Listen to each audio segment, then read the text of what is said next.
Hello, magandang hapon. Sige nga, isingit ko na 'to. Isisingit ko na 'tong ano, itong, topic na 'to. Ang dami kasi nagre-request sa akin nito, eh. So, ito yung initial report 'no.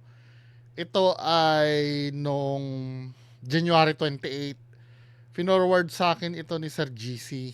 So, ito yung kay Rian Ramos daw, yung may tinorture daw sila kasi meron daw kinuha yung ano yung pictures ba na maselan something. Pakinggan natin yung yung balita, no.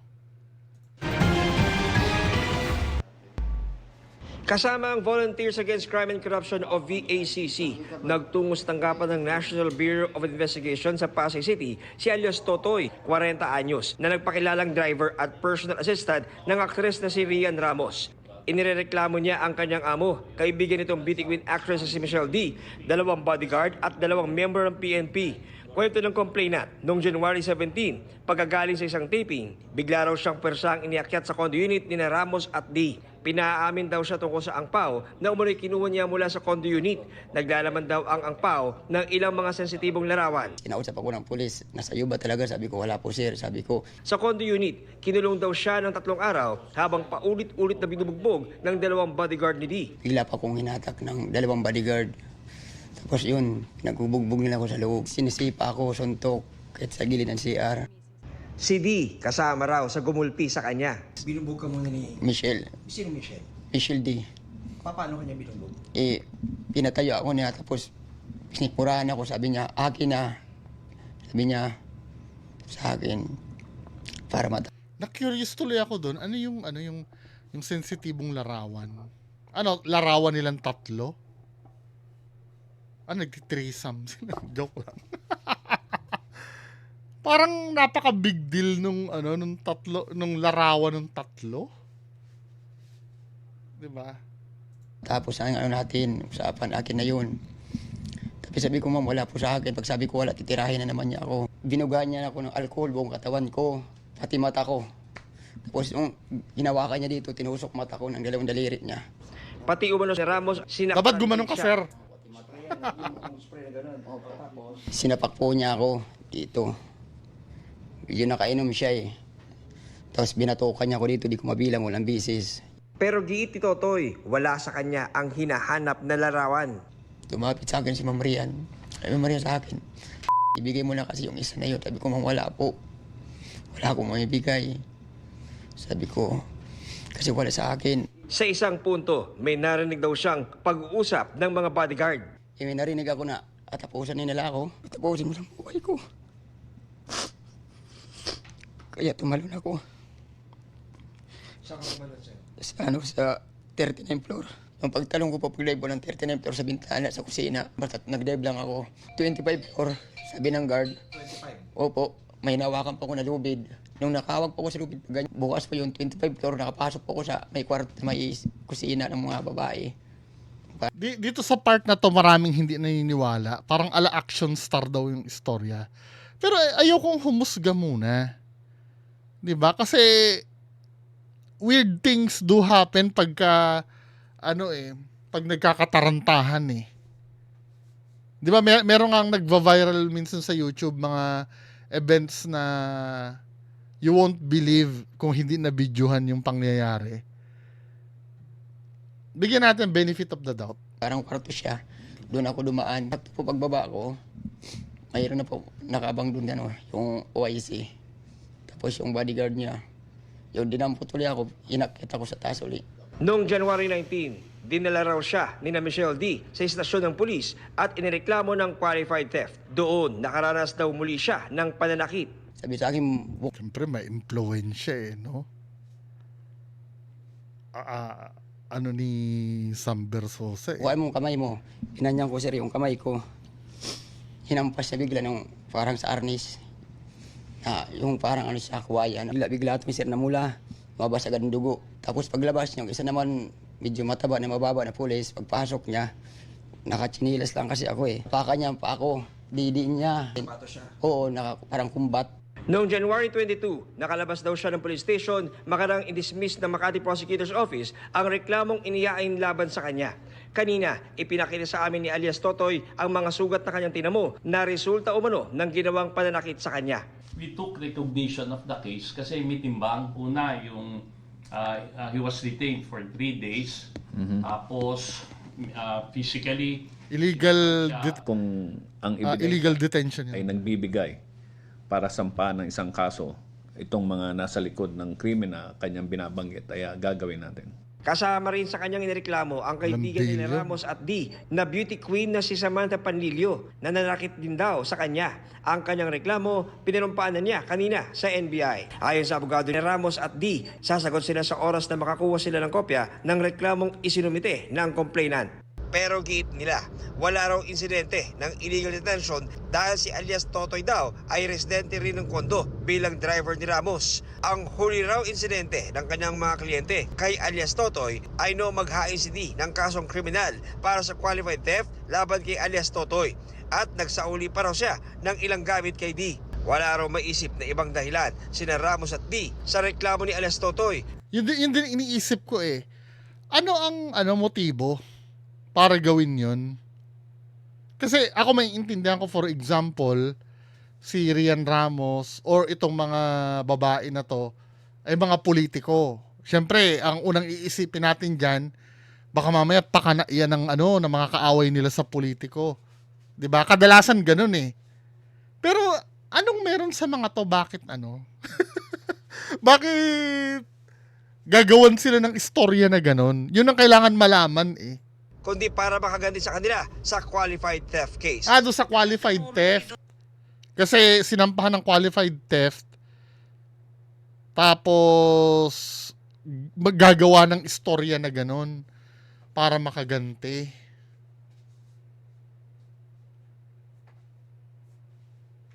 Sa akin, ako yung kwento kasi ni Kuya, katulad din ng ibang netizens, lalo na yung sa may 39th floor. Parang hindi rin kapanipaniwala sa akin. Kaya lang, hindi ko nagigets na para balikan kayo, mag-iimbento ng ganon. Masyado naman yatang gustong gusto kayong balikan. Na-dismiss nga yung kaso, di ba? Dahil lack of evidence. Tapos babalikan kayo para makaganti. Well, tingnan natin Do not have a copy of the complaint yet, so we have to get a copy of the complaint first before we can answer all the allegations against our client. The last incident that he had with the driver of Rian is during the time na nag-file siya ng qualified theft. There were medical certificates before the arrest and meron din namang mugshots na wala namang nakita doon sa if there would be allegations of physical injury. Sinusubukan So ito yung sinasabi niya na na-dismiss kasi parang lack of evidence, nakalaya siya. Nakalaya na siya, ba't gagawa pa siya ng istorya? Para makaganti? Tingnan nga natin tayo sa ABS-CBN interview. Ganun ba yun? O mamimera yung driver? Namin update status ng reklamo ni alias Totoy against Rian Ramos, Michelle D. Okay. at Samantha. Okay, there was an exhaustive interview and sworn statement taking conducted by our agents. And after that, nakipag-coordinate din po kami sa aming medical legal division for the conduct of a medical physical examination on the complainant para malaman if the injuries sustained actually matches with that which was declared in the sworn statement. Today, our agents went out to validate the statements, coordinated with the condominium officers in order to secure CCTV. We will also be going to the telcos to secure any Kapag sinabi ng condominium, ay hindi po gumagana yung CCTV namin nung time na yun. Alam na. Pero tignan natin. evidence of the communication, etc. And magkakaroon din ng coordination with the local police. So basically is validation and fact-finding muna.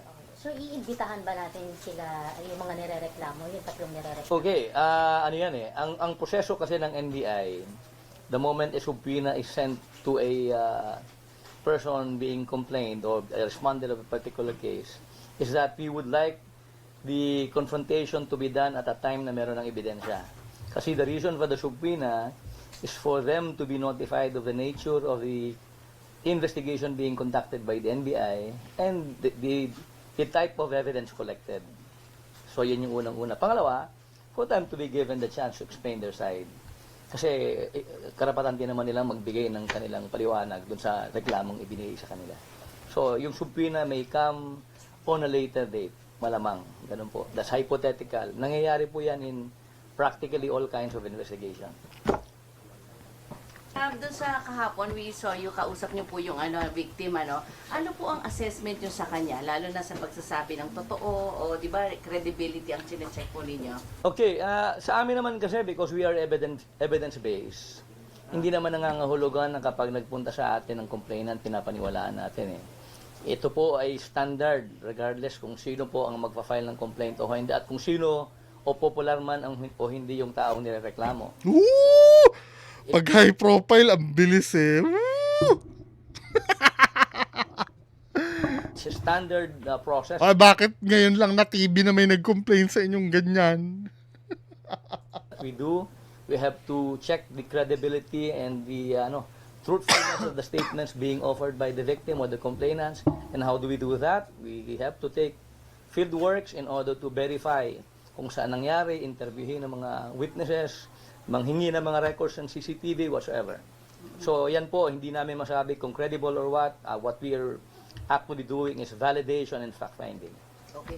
Para malinaw, sir, sa mga hindi nakakaintindi sa procedure upon na complaint, ano na po mangyayari? Okay, when somebody files a complaint, it's up to the director or the assistant director for May investigation. doon nga tayo sa recent na parang mas maintindihan natin. Sisilipin na ng NBI ang CCTV footage sa condo unit ni Rian Ramos at Michelle D. Kasunod ng aligasyong pambubugbog sa driver at personal assistant ni Ramos. Ang abogado ni Ramos at D tinawag na untruthful at physically impossible ang aligasyon. Kinwestiyon din nila ang mga paratang dahil wala naman daw umanong bakas ng bugbog at sugat ang nagreklamong driver. Nakatutok si John Consulta. So these allegations are very, very untruthful and false, physically impossible and incredible. Sa panayam ng GMA Integrated News, mariing pinabulaanan ng kampo ni Rian Ramos at Michelle D ang mga aligasyon ni alias Totoy. Ang bintang kahapon ni alias Totoy na driver at personal assistant ni Ramos, ginulpi umano siya ng 3 araw ng mga bodyguard ni D at Ramos matapos umano siyang pagbintangan na kinuha ang isang angpaw na naglalaman ng mga sensitibong larawan. Pati raw si D, Ramos at kaibigan nilang beauty queen na si Samantha Panlilio kasama sa mga nanakit umano sa kanya sa kondo ni D at Ramos sa Makati. Pero sabi ng abogado ni Ramos at D, bakit daw sa mga mugshot ng arestuin siya noong January 19 dahil sa reklamong qualified theft, walang bakas ng bugbog o mga sugat. Wala rin daw nakasaad na binugbog siya sa kanyang provisional medical certificate noong siya'y arestuhin. During inquest investigation, pinapamedical ang mga arrested persons. So, kung meron mang mauling and bruises and injury that were present during the time of arrest dun sa Paano kung powerful yung pinaritoke yung Wala, naisip ko lang Nakit umano sa kanya siya noong siya sa kanyang provisional.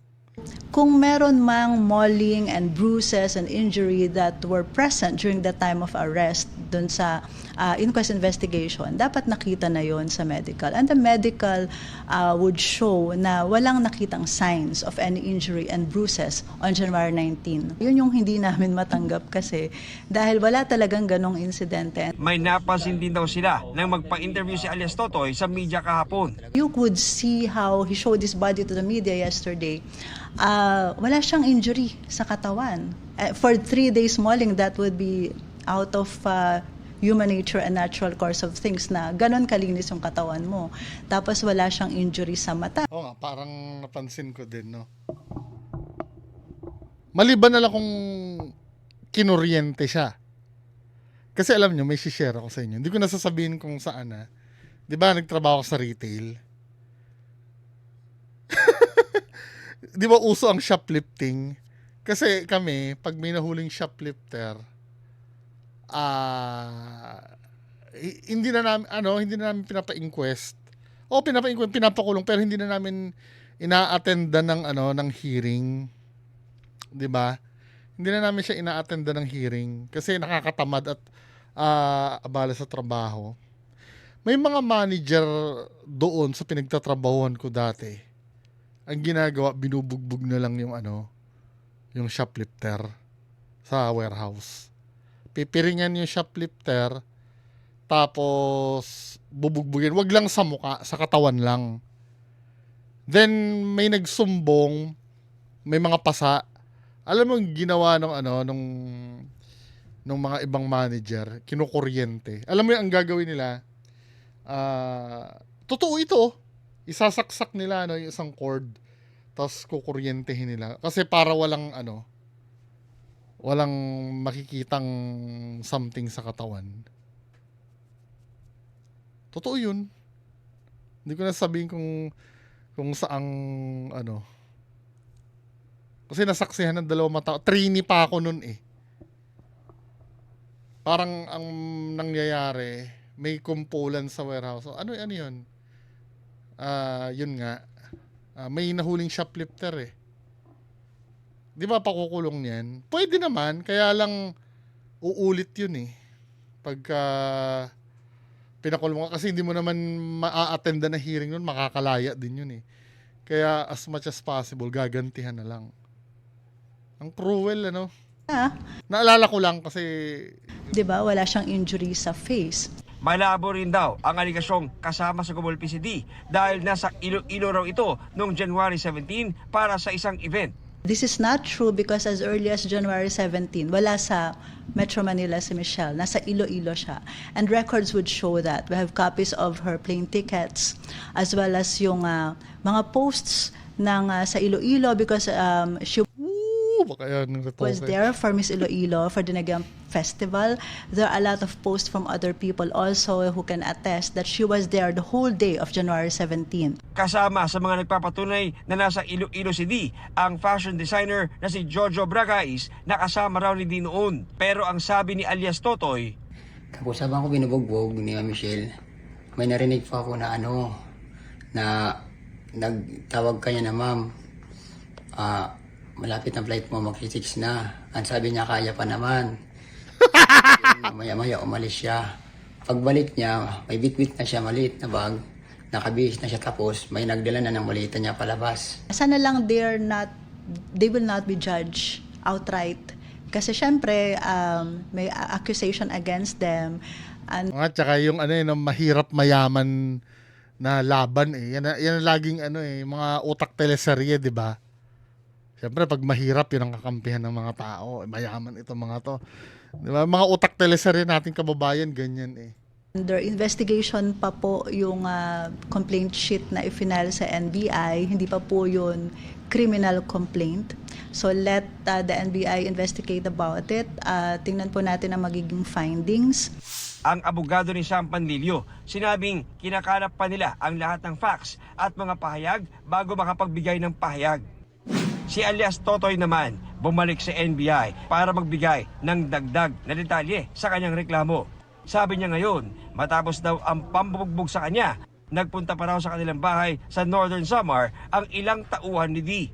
Nabala na ako sir yung nalaman ko na pumunta yung dalawang babae sa isang lalaki. Yung pagdating doon, agad, nalugog yung bahay ko. Tapos, kinuha ang cellphone ng asawa ko. Tapos talagang hinahanap talaga yung bold ba yun? yung picture? Pinecturean niya isa-isa. Pero sabi ng abogado nila Dee, pinuntahan lang ang bahay nila dahil tinawagan sila ng asawa ni alias Totoy. It's the wife of alias Ah. Totoy, or the driver of Rian, na tumawag talaga kay Michelle at nagsabi pa nga na ang mga items na hinahanap niya ay nasa asawa niya. Pumunta yung mga staff ni Michelle to get those items to the wife kasi nga ibibigay ng wife kasi nasa kanya daw. So kumbaga parang nagsumbong talaga yung wife sa kanya na andito yung hinahanap mo.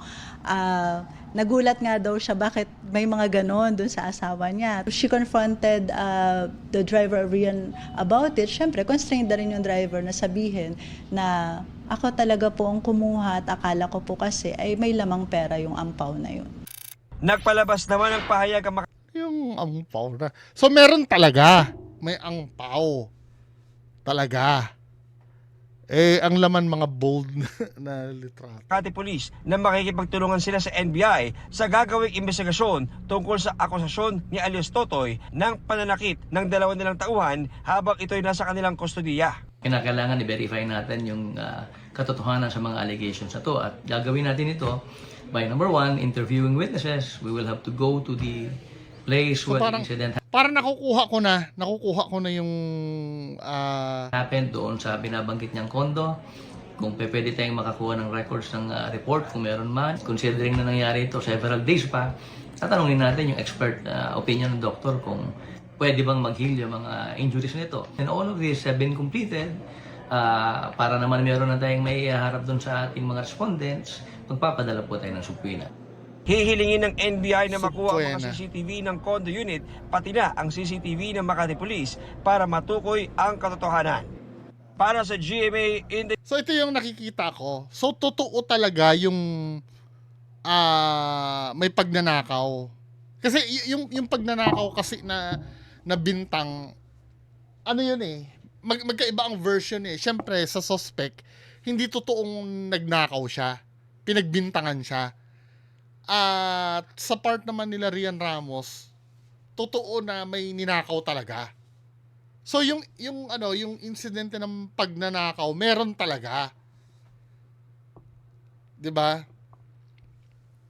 Now, ang nalalabuan ako, bakit mag-iimbento ng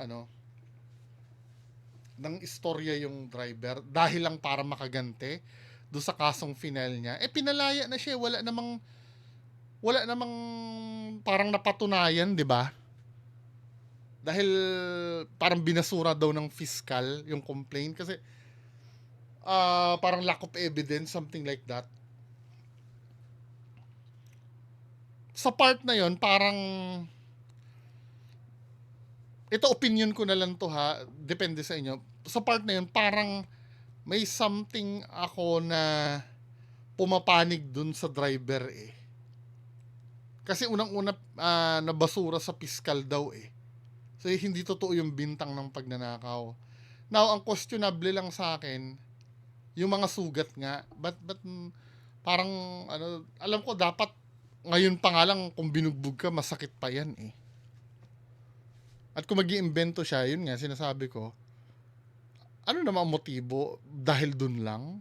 Nakalaya ka na, pwede ka na nga magbagong buhay dahil pinalabas ka na Ano pa ba ang kailangang anuhin mo?